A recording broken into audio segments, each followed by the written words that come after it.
السلام عليكم ورحمة الله تعالى وبركاته. أعزائي في الله ونتمنى لكم كامل تكونوا في صحة جيدة، واللي مريض ربي يشفيه. مرحبا بكم في فيديو جديد، مرحبا بكم في قناتكم ديبورتي دي زاد. الحقيقة الكاملة، زيمباور حاضر في الرباط رغم الإشاعات، والشبيبة جاهزة للمعركة.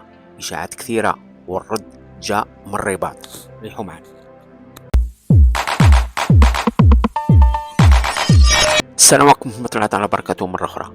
مرحبا بكم في فيديو جديد اللي راح نتكلموا على آخر الأخبار شبيبة القبائل وعلى السفرية تاع البارح للرباط قبل المواجهة الكبيرة والمنتظرة ضد الجيش الملكي المغربي غدوة إن شاء الله السبت.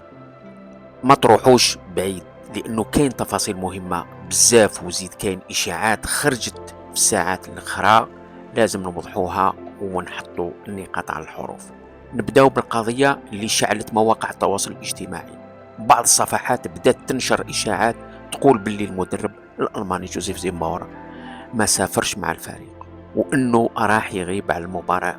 الإشاعة هذه انتشرت بسرعة وخلات الأنصار يدخلوا في حالة قلق، خاصة وأن المباراة مصيرية ممكن تغير مجرى المجموعة كامل. لكن الحقيقة مختلفة تماما، ومعلومات الرسمية اللي خرجت من مصادر إعلامية موثوقة أكدت باللي زيمباور راهو فعلا في الرباط.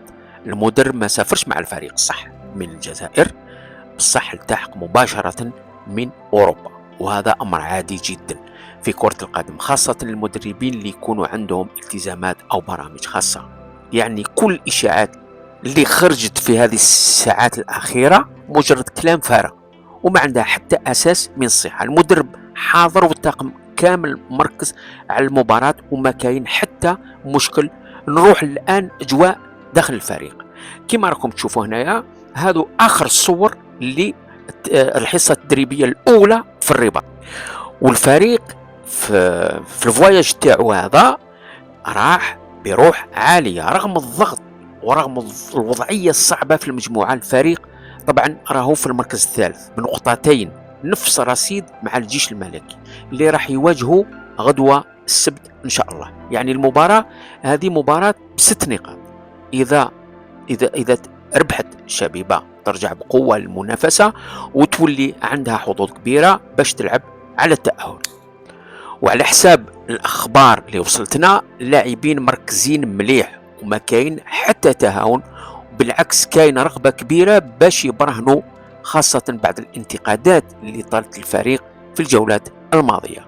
والمدرب زيمباور اللي بزاف الناس قالوا ما راهوش مهتم، بالعكس راهو حاضر ودار اجتماع مع اللاعبين مباشرة بعد وصوله للرباط، وركز معاهم على الجانب الذهني وعلى ضرورة اللعب بدون خوف.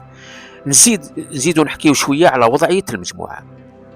بيان سور الأهلي المصري راهو في الصدارة ب7 نقاط، فريق قوي وما زال ما خسرش. في المركز الثاني كاين يونغ أفريكانز ب4 نقاط، شبيبة والجيش الملكي عندهم 2 نقطتين لكل واحد. يعني الحسابات واضحة، والفريق اللي يربح غدوة يطلع المركز الثاني بنسبة كبيرة ويقرب بزاف من التأهل، والتعادل ما يخدم حتى واحد. ومن جهة أخرى المناصرين تاع جياسكا راهم ينتظروا رد فعل قوي من اللاعبين.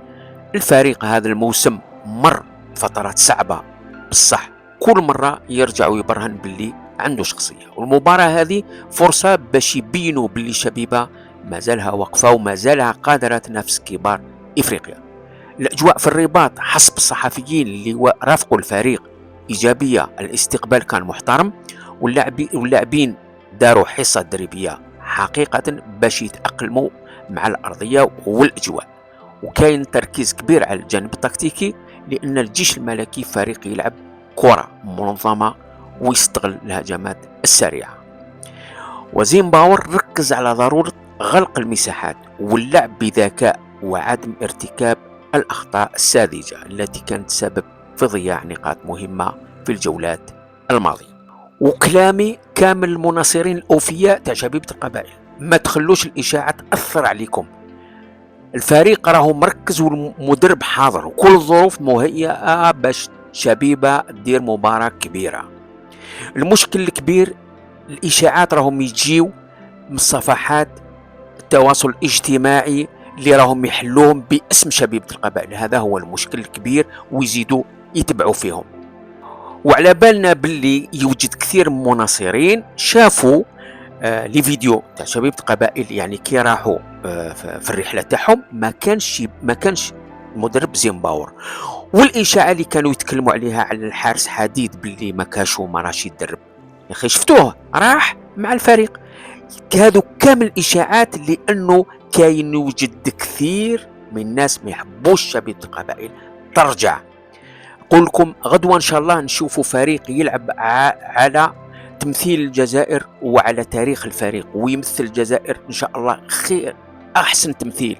نتمنى التوفيق للشبيبه، وان شاء الله يرجعوا بنتيجه ويفرحوا الانصار.